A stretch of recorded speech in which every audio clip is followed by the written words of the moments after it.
alaikum warahmatullahi wabarakatuh. Very good morning, afternoon, evening. Kijja kusinzira of course obudde kibujja okubeera nga ate ofuniramu update Fahad Pro UG oga kunoonyeza oga kutusako wagudde mu bitundu by'eggwanga ebyenjawulo gwe ajjo tasobodde kubeera nga ate otuuka ka notification obukafuna video otereka ekigalo kinga sharingirako abala wansi awo jagendawo naawe obeere nga tewegatta butereevu mu conversation obeere nga tesula endowoozayo okusinzira naawe ebigambo bino nga bwogenda okubeera nga ate obiwulira bannange si birungi n'akamu era nga taata wa Chosen Becky munange ali maziga alajana ayagala buyambi ono navuddeyo nabeera nga ate agamba nti embeera gyayitamu si ya mulembe era nga yandeetaze abana Uganda babeere nga temunange bamusondera akasente takomyawo avuddeyo n'alaga ebimu ku byobugagga byalina era ng'ono alaze pikipiki era nga pikipiki eno ategeeza nti senga wabawo omuntu nyina yandiyagadde okubeera nga ate agigula aliwiringa okubeera nga ate agiwaayo era nga ategeeza nti pikipiki eno gyalina munange teweza na miliyoni ya sente eye Uganda era nga byokka ebyobugagga munange byalina era nga kijjukirwa ndowooza gwali mwaka guno nga gutandika wa mawulire gatazinga okubeera nga tegasatulatinga mbu tata wa Chosen Becky ne mama wa Chosen Becky mubayawula entamu mubayawukana era nga munange waliwo ensonga ezasobola okubeera nga tezibaawukanya nga omanyi ensonga z'obufumbo era nga munange mama wa Chosen Becky yali side ze Chosen Becky of course obulamu butambula bulungi nnyo ate ye tata wa Chosen Becky nga bakutegeeza ali mu kubeera nga ate munange anoonya akasente era ng'ono yesobola n'okubeera nga ate atandikawo ekkanisa era nga asaba bannayuganda babeere nga ate munange bamwegattako asobola okubeera nga ate akulaakulanya ekkanisa ye okubeera nga ate munange atambuza obulamu si byange obutabi buyina ngenda kubeera nga ate mukutirawawo osobola okubeera nga ate naawe weewulirako taata wa sita atava ku nnyonyi omuyimbi w'oku mikolo sako n'ebitobera bingi nnyo embeera gyalimu akadde kano nkutegeeza wansi awo bwonna buyinza okubeera nga ate obiraba gyagenda obeera nga ate otuwa endowoozo bina okujjayo of course ensonga nnyingi nnyo eziri okubeera nga tezitambula mu ggwanga Uganda ngenda okubeera nga tenazo nzikutuusako otuula butuzikalire sheeka kyomusomo wa dduwa ajja kubeera nga takulombera edduwa agone wena ng'oyina byondagala okubeera nga totereeza ku namba ez'essimu ku bustika ziziyitawo subscribe nga twegatte ku mubutongole katulaba biki ebiri mu kubeera nga tebigenda mu maaso sayidi zeeyo ewa taata wa Chosen Becky atugamba ki akadde kano tembaawo ogandi muzeeyi ali kasaana sayidi ki Masaka sebo. Kale ate namba mpadde yiyo Lubyanza tulya sente za muzeeyi kuba ndabeerese mannyago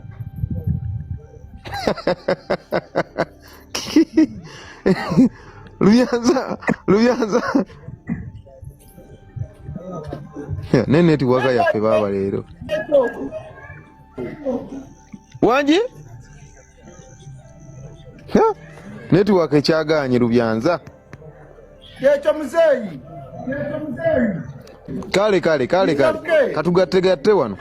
kale sebo Damu muntu. Era tewali tabbu muzeeyi tugenda mudduukira kyonna kye tuba tusobodde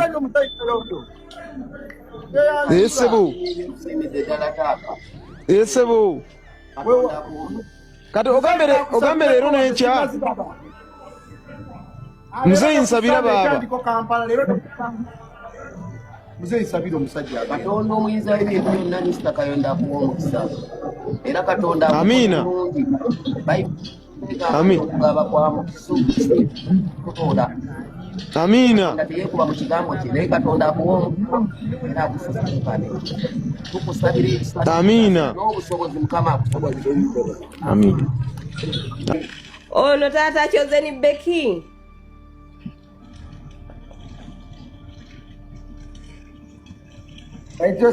ono muzeeyi waffe omulungi Amina nene naye netiwaka ya mwenge batawaanya mupininga ennamba bannange n'omuzadde naye atasiima nga tasiima byomukolera bannaye omuzadde oyo atama nze tata Chosen Becky andabikira ng'omuzadde atasiima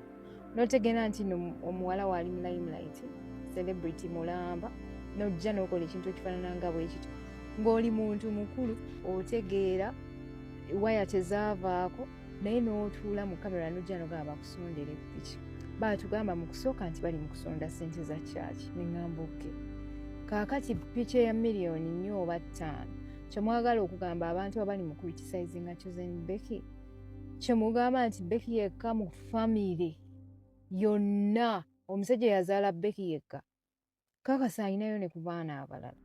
ab'ekika ab'eŋŋanda abako n'ab'emikwano baneekamba bulira omuzadde asalawo obusazi najja n'akuswaza n'ayolesa obutakkaanya obuli ewaka n'abaanika famire yonna annaye Allah atusaasira atase obubi obuli mu bazadde baffe kubanga bannaye omuzadde nga yakutabukidde asobola okuswaza n'oswaluka buli wamu ye chansi gye baba baafuna oluusi n'asikira n'ossikira ate ekyewunyisa abazadde nga bano bafuna ne ku by'obusika n'owulira nti taata wa Chosen Becky teyakola na kukola wabula baamusikiza ettaka n'alitunda igwe omwana nga tolina kye wasikira nga wakola n'amaanyi go n'ogezaako okulaba ng'oyiiya taata n'akufuukira ekizibu eyasikira alaga ali bubi nnyo okusinga gwe akoze naye ng'omuntu akoze process eba nnene ku muntu asikidde obusikizi bannange taata wa Chosen Becky oswaza bannange oswaza musajja gwe wano twali tubalaga ku maama wa Mirembe ffe nga tubagamba Chosen Becky can understand nga muwoza muzadde tasobya muzadde simanya temumunenya kakati nga ku Chosen Becky saawa zineno temubiraba mulimu abazadde abamu nga balemezaamu taata wa Chosen Becky omwana muleke eyo yonna byonna ebintu byokola ebyokujja mu kamera okusabiriza oswaza omwana muleke kiringa nze Lwama okulaga nti ndi mu bulamu bulungi maama wange najja wano mbwazze kusabiriza Lwama mbalaga ndi mu bulamu bulungi taata wange n'alaga mbwazze kusabiriza kozi saawa zino buli muntu omumwa gutunuliza Chosen Becky omwana muleke muzeeyo omwana muleke oli musajja mukulu ekikuyisa taata wa Chosen Becky kwe kubanga entegeerayo yankizo ku y'omwana oyo mulovu olina musajja mukulu omwana saawa zino alina famire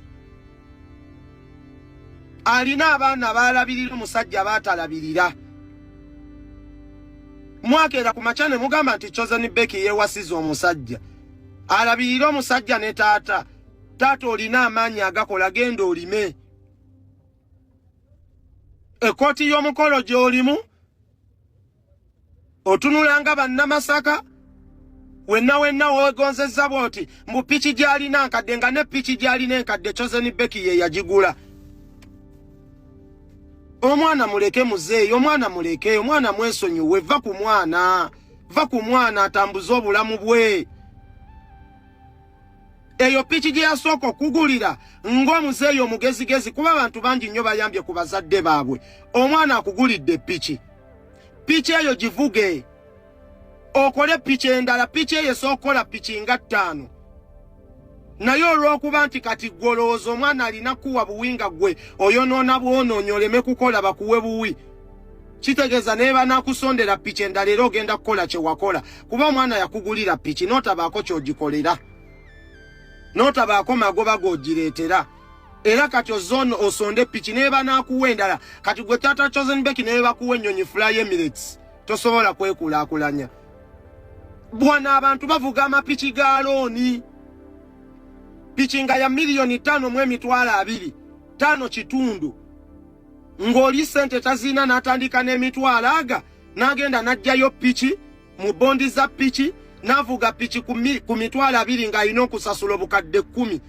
naye nga ezigula empya piki ey'M5,500,000 tazirina n'asalawo atandike n'emitwalo 2 n'avuga piki ya looni ng'agivuga $10,000,000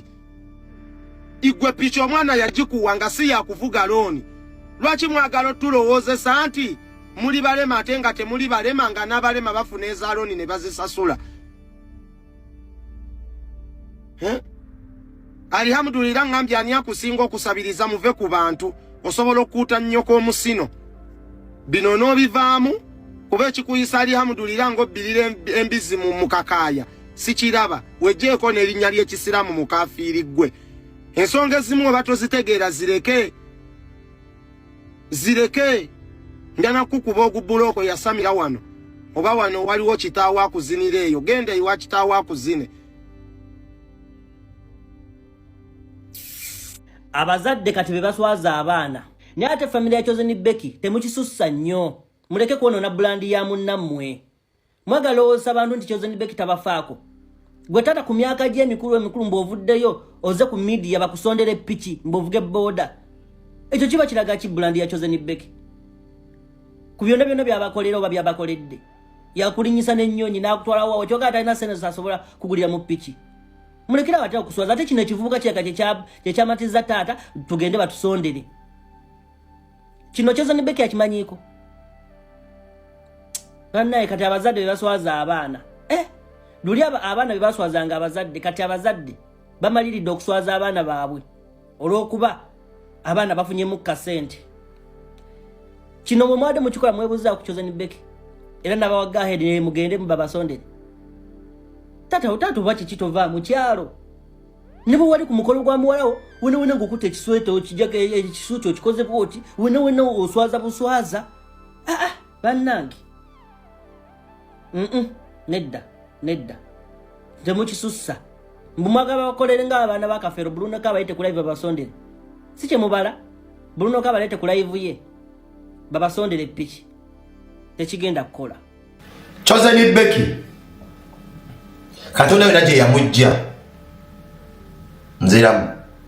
Chosen Becky gye nvuddeewe ne family gye yakuliramu Katonda yenna gye yamujja kyakulabirako eri buli muntu yenna nga otobye Mukama n'awulira essaala zo n'akuddiramu n'akuwa obugagga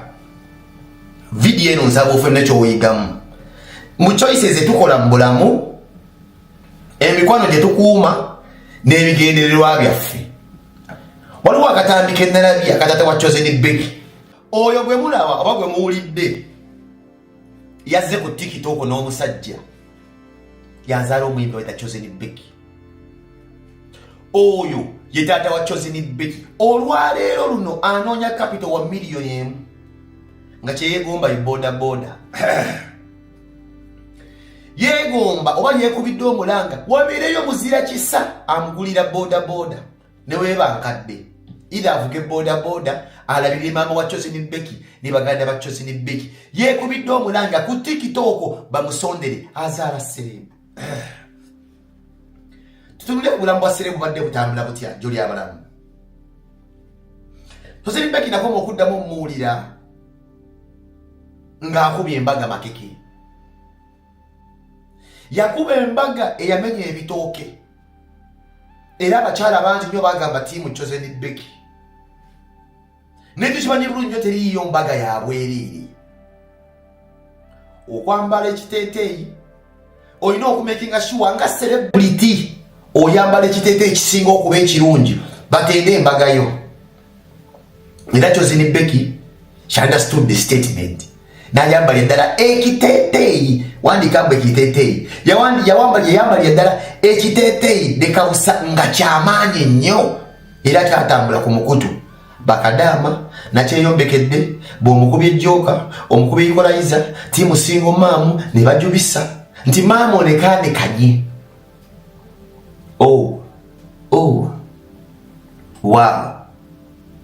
ku mbaga ya Chosen Becky decoration yokka ekifo kye baalimu kyali kimasamasa ng'oyinza okugamba golodi wonna waliwo golodi nga bweru embalirira y'okutimba genda kugibabwa kuba ffenna tumanyi bulungi nnyo nti budget yali yafuluma so bamakinga sure bafuna venue ng'emasamasa bitya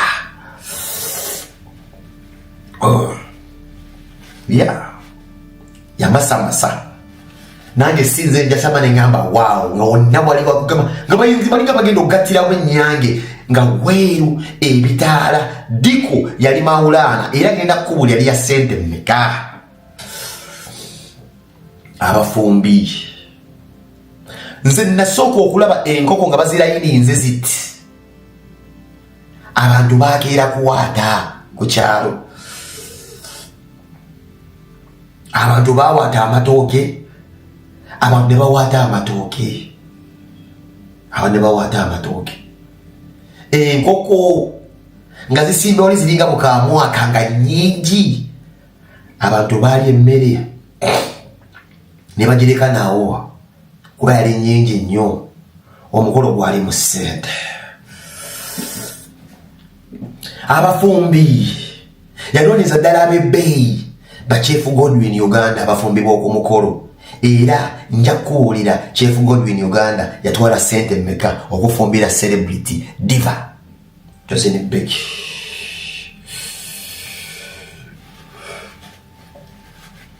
Bayimbi banne abamuwerekirako bonna baali bamanya Balemba Namakula Balidia Jasmine era ojja kumanya sente mmeka ziyononera ku bayimbi okuyimba ku mukolo gwe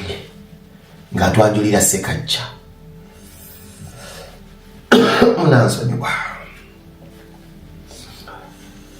abantu beyayita ku mukolo abasinga bebana balina nabo obuzibu mu makasaawa zino bebamulira emmere musimanyi Info Trust simanyi Mufeibe simanyi Fibi bebamulira emmere bebamugamba kyokola kituufu osaana owasa omusajja Joseph Becky yawasa omusajja saagala muntu ankubira olinga amazi mpereza ggwanga yes bamulira emmere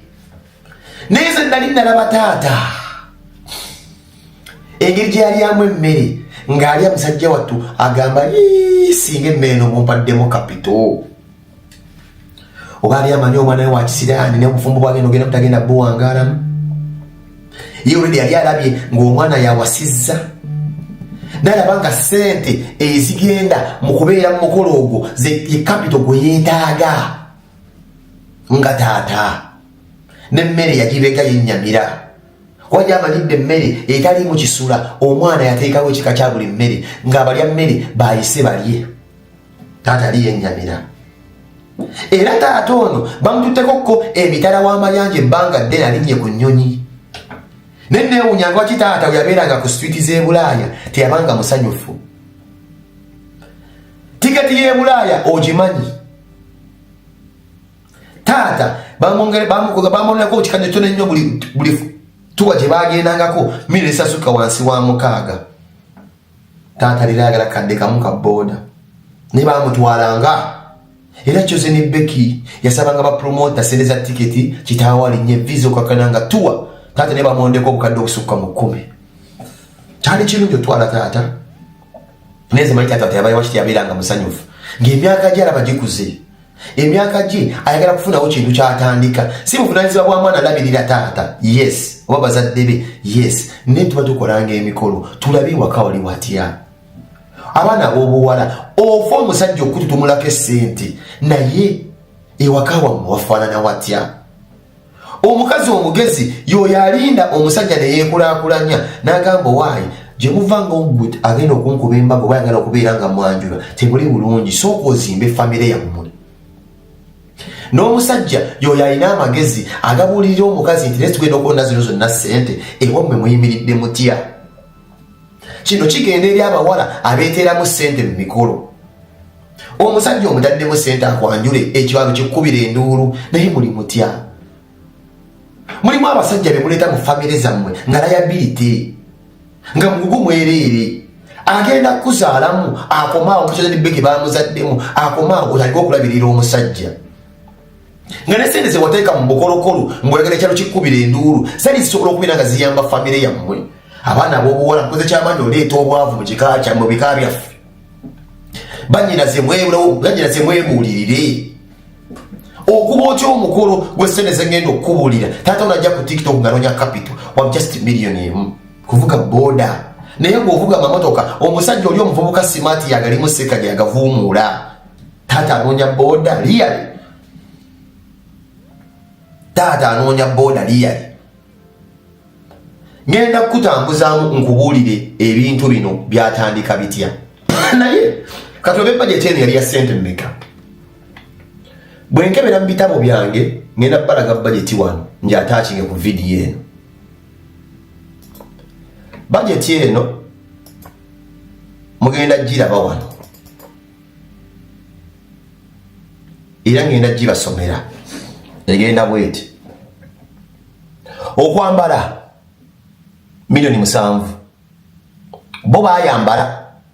milioni 7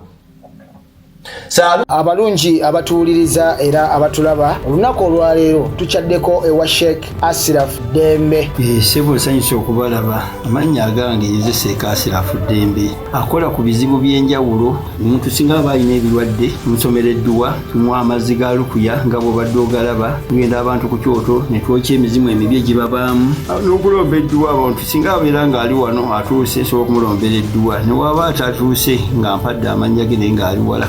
Neetaase ennamba yange yeeno eri 0701763711. Nammwe bannyinaffe abali ebweru oyagala okuba nti oyagala okulombera ku dduwa ng'olina ebizibu viza zibuze amaka gakolongotana sente zikola zimpita mu ngalo ojja kumpeereza ekifaananyi kyo n'amannya go ebyo byokka bijja kummala nja kukulombera edduwa ojja kutereera. Olunaku olusembayo mu mwezi mba n'edduwa eyawamu ffenna n'abalwadde bange abakadde n'abapya. Salaamu alaikum warahmatullahi wabarakatuh.